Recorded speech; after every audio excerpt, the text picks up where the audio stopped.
Selamat pagi Indonesia. Anda menyaksikan seputar Bali terkini pukul 10 WITA. Berakhirnya polemik Undang-Undang Desa di Bali disikapi positif oleh berbagai kalangan. Potensi anggaran yang selama ini menjadi perdebatan dalam menentukan bentuk desa diharapkan bisa disikapi dengan baik.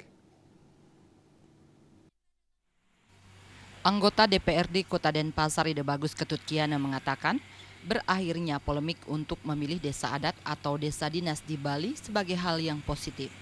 Pemerintahan desa yang sedang berjalan diharapkan mampu merumuskan pembangunan di masyarakat yang lebih baik. Potensi anggaran ke depan harus disikapi lebih cerdas sebagai anggaran dalam membangun potensi desa, baik yang dikelola secara kedinasan maupun adat yang sama-sama berkontribusi untuk kesejahteraan masyarakat desa. Dengan duduk bersama, ke depan berbagai inisiatif diharapkan muncul baik dari dinas maupun adat untuk mengelola anggaran dengan baik dan tepat sasaran. Karena pihak desa adat sudah mau tenang, tentram karena dia menginginkan Bali itu aman tertib.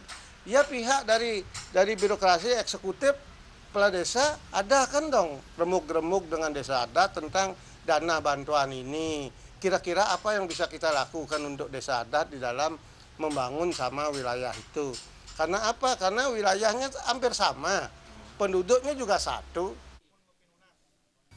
Di sisi lain, tokoh masyarakat Sanur ini menambahkan ke depan dirasa sangat perlu untuk meningkatkan kesejahteraan para klien Banjar melalui pemberian gaji yang layak. Tujuannya agar pejabat terbawah di tingkat desa ini bisa melakukan tugasnya dengan baik, mendukung program pembangunan, baik yang sifatnya adat maupun kedinasan.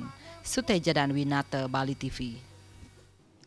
Pemirsa, demikian seputar Bali terkini kali ini. Nantikan informasi menarik kami dalam seputar Bali terkini 1 jam mendatang. Salam Indonesia.